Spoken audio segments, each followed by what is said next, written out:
Ya, Kak Fatin. Assalamualaikum warahmatullahi wabarakatuh. Di sini saya dari kelompok Adil akan mempresentasikan hasil Citizen 2 dengan topik peran generasi muda dalam memerangi narkoba melalui edukasi, kampanye anti narkoba, dan pembentukan lingkungan pergaulan yang sehat. Yang beranggotakan saya sendiri Oktavia Dwi Ramadhani NIM 079 dan Dia Munasasari NIM 092. Identifikasi masalah.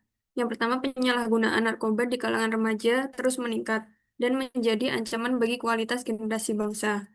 Yang kedua, kurangnya pengetahuan remaja mengenai bahaya narkoba menyebabkan tingginya risiko penyalahgunaan. Yang ketiga, pengaruh lingkungan pergaulan dan tekanan teman sebaya sering menjadi faktor utama penggunaan narkoba pada usia muda. Dan yang keempat, media sosial, perkembangan teknologi terkadang dimanfaatkan oleh pihak tertentu untuk mempromosikan atau memperjualbelikan narkoba secara ilegal.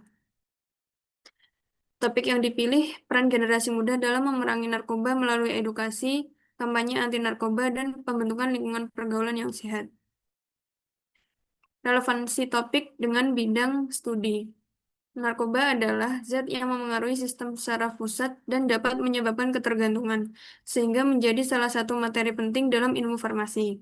Yang kedua, ilmu farmasi mempelajari jenis-jenis narkotika, psikotropika, dan zat adiktif lainnya beserta efek, mekanisme kerja, risiko penyalahgunaan, dan dampaknya terhadap kesehatan.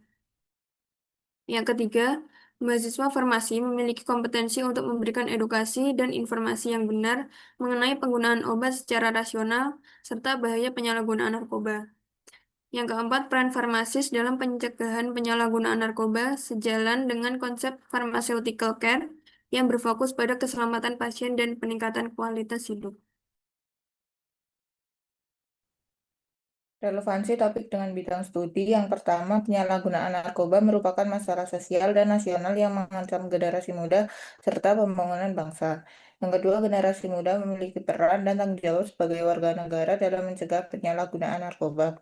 Ketiga, pendidikan kewarganegaraan mengajarkan hak dan kewajiban warga negara dalam menjaga ketertiban dan keamanan masyarakat.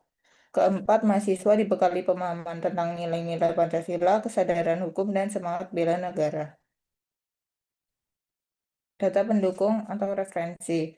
Yang pertama, Badan Narkotika Nasional atau BNN menyatakan bahwa penyalahgunaan narkoba masih menjadi ancaman serius di Indonesia, terutama pada kelompok usia remaja dan produktif. Generasi muda menjadi kelompok yang paling rentan karena pengaruh lingkungan, pergaulan, rasa ingin tahu, dan tekanan teman sebaya. United Nations Office on Drugs and Crime atau UNODC melaporkan bahwa sekitar 292 juta orang di dunia menggunakan narkoba pada tahun 2022. Angka tersebut meningkat sekitar 20% dibandingkan 10 tahun sebelumnya, sehingga diperlukan upaya pencegahan melalui edukasi sejak usia dini. Ketiga, WHO menyebutkan bahwa penggunaan narkoba dapat menyebabkan gangguan kesehatan fisik dan mental, ketergantungan, peningkatan risiko penyakit menular, hingga kematian akibat overdosis.